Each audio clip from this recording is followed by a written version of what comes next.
नमस्कार। आज हम क्रिकेट की दुनिया की एक ऐसी अजीबोगरीब कहानी की बात करेंगे जहां जीत तो मिली, लेकिन जश्न अधूरा रह गया।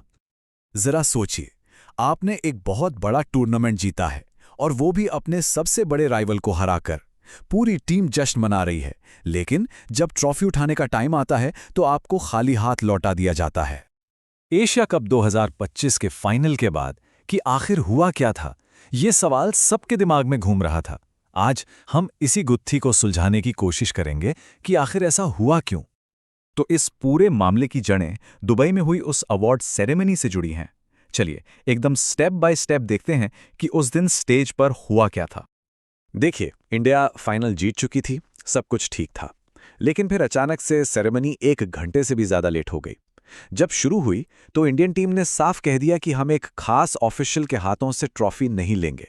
वो ऑफिशियल भी जिद पर अड़ गया और इसके बाद जो हुआ वो किसी ने सोचा नहीं था। ट्रॉफी और मेडल्स सब पोडियम से हटा दिए गए और सेरेमनी को अचानक ही खत्म कर दिया गया, ब्रॉडकास्ट तक काट दिया गया।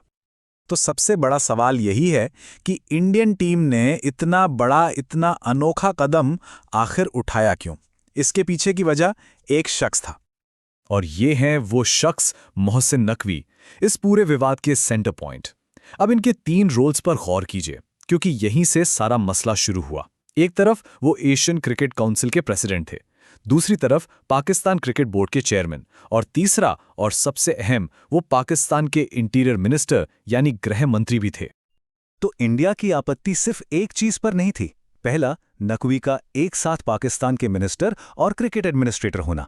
दूसरा, टूर्नामेंट के दौरान उनकी कुछ सोशल मीडिया पोस्ट्स जो काफी भड़काऊ माने जा रहे थे। और तीसरा, दोनों देशों के बीच चल रहे टेंशन की वजह से टीम की जो नो हैंडशेक पॉलिसी थी। इन सब चीजों ने मिलकर इस आग में घी का काम किया।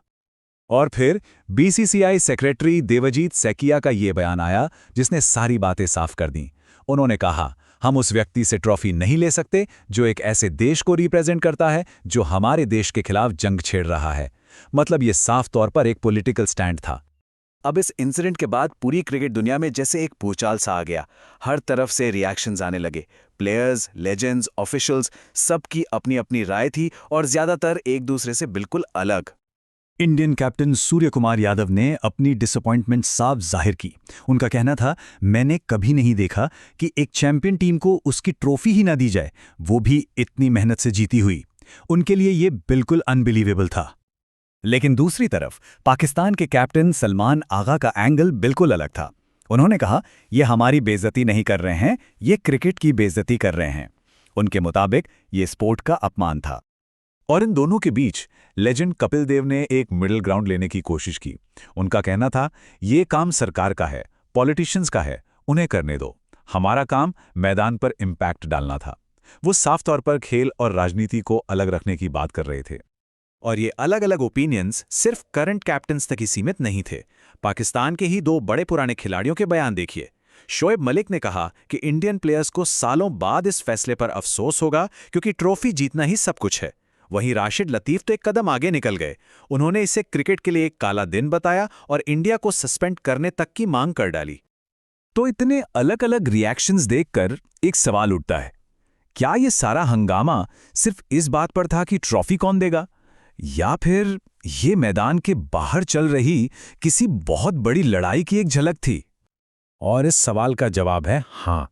इस विवाद की जड़ें क्रिकेट पिच से कहीं ज्यादा गहरी हैं। इसे ठीक से समझने के लिए हमें थोड़ा पीछे जाकर उस दौर के इंडिया पाकिस्तान रिश्तों को देखना पड़ेगा। टेंशन तो काफी सालों से थी। 2008 के मुंबई अटैक्स के बाद से दोनों देशों ने आपस में सीरीज खेलना बंद कर दिया था। लेकिन 2025 में चीजें और खराब हो गई। अप्रैल में पहलगाम में एक टेरर अटैक हुआ। फिर मई में दोनों देशों के बीच एक छोटा मिलिट्री कॉन्फ्लिक्ट हुआ, जिसे इंडिया ने ऑपरेशन सिंदूर का नाम दिया। तो एशिया कप इन्हीं गर्मागर्म हालात के बीच हो रहा था। और ये टेंशन मैच खत्म होते ही सोशल मीडिया पर आग की तरह फैल गया। इंडिया के प्रधानमंत्री नरेंद्र मोदी ने इस जीत को मिलिट्री कॉन्फ्लिक्ट से जोड़ते हुए पोस्ट किया। इसके आते ही मोहसिन नकवी ने भी जवाब दिया, जंग को खेल में घसीटना आपकी परेशानी दिखाता है और खेल की भावना को खराब करता है। तो अब हालात क्या हैं? बीसीसीआई ने कहा है कि वो आईसीसी में इसकी ऑफिशियल कंप्लेंट करेंगे। सबसे बड़ी बात, आज तक वो असली ट्रॉफी और मेडल्स टीम इंडिया को नहीं मिले हैं। और इस पूरे इंसिडेंट ने इंडिया पाकिस्तान क्रिकेट के फ्यूचर और एसीसी की गवर्नेंस पर बहुत बड़े सवाल खड़े कर दिए हैं। और यही सब हमें आखिर में इस सबसे बड़े सवाल पर लाकर खड़ा कर देता है। जब एक चैंपियनशिप ट्रॉफी सिर्फ एक ट्रॉफी ना रहकर दो देशों के बीच चल रहे कॉन्फ्लिक्ट का सिंबल बन जाए, तो क्या स्पोर्ट्स और पॉलिटिक्स को वाकई में कभी अलग रखा जा सकता है? ये एक ऐसा सवाल है जिसका जवाब शायद क्रिकेट के मैदान से कहीं ज्यादा बड़ा है।